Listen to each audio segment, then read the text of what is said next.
missed.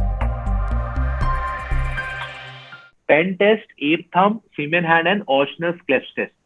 Now, tardy ulnar nerve palsy, it is seen with cubitus valgus deformity. So, tardy ulnar nerve palsy, cubitus valgus deformity.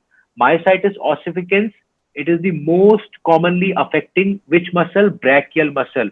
बेटा ये जो myositis ossificans है, this, as you must be remembering that this is an example of mesenchymal metaplasia.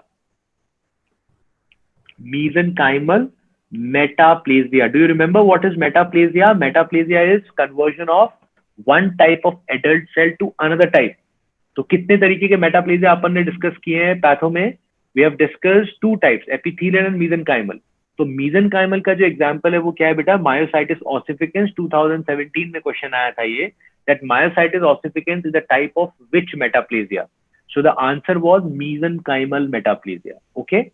Tardy ulnar nerve palsy किसमें दिखती है बेटा? Cubitus valgus deformity. Tardy ulnar, cubitus valgus. Tardy ulnar, cubitus valgus. Tardy ulnar, cubitus valgus. Tardy ulnar, cubitus valgus. Tardy ulnar, cubitus valgus. मेरे को बताओ wrist drop किसकी वजह से हो रहा है?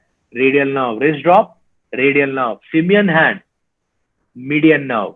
Ape thumb, median nerve. Book test, very good. Book test, claw hand, card test, Froment sign, all these are ulnar nerve. Winging of scapula किसकी वजह से हो रहा है? Long thoracic. Winging of scapula, long thoracic. बेटा losers कौन है?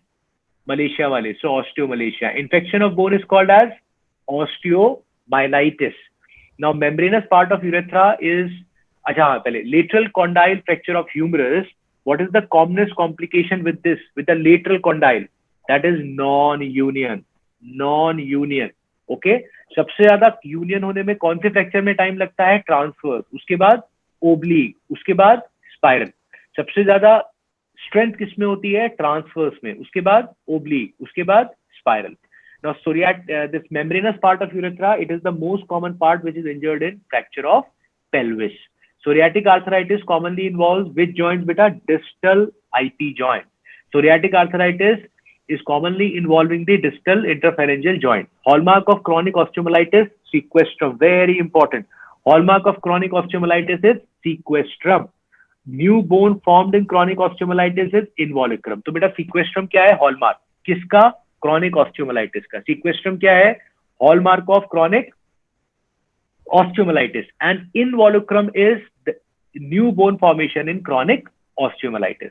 Knee with varus deformity is seen with osteoarthritis. So osteoarthritis में कैसा है? Varus. And rheumatoid arthritis में कैसा है? Valgus. So varus, osteo, varus, osteo, varus, osteo, and valgus, rheumatoid, valgus, rheumatoid, valgus, rheumatoid, varus, osteo, varus, osteo, valgus, rheumatoid. Coxa vara is when neck shaft angle of femur is less than 120 degree. Less than 120 degree, you call it as coxa vara. And HLA-B27 is seen in 90% of patients suffering from ankylosing spondylitis. बेटा ये है HLA-B27. तो बेटा MHC कौन सा हो गया? 1 या 2? That means it is MHC1. Because MHC1 के क्या genes होते हैं? A, B and C. MHCs are also called as HLA. तो यहाँ पे क्या बात कर रहा है ये? HLA-B27. मतलब अगर वो पूछते हैं which MHC is associated, तो it is MHC number 1. ठीक है बेटा. So coxa vara जब femur shaft angle less than 120 degree. जल्दी से मेरे को बस ये और बता दो इनवॉल्यूक्रम क्या होता है? इनवॉल्यूक्रम का मतलब नई बोन फॉर्म हो गई किसमें? क्रॉनिक ऑस्टियोमाइलिटिस में. And what do you mean by sequestrum? That it is a hallmark which is seen with chronic osteomyelitis. Wish you all the best from entire Miss family.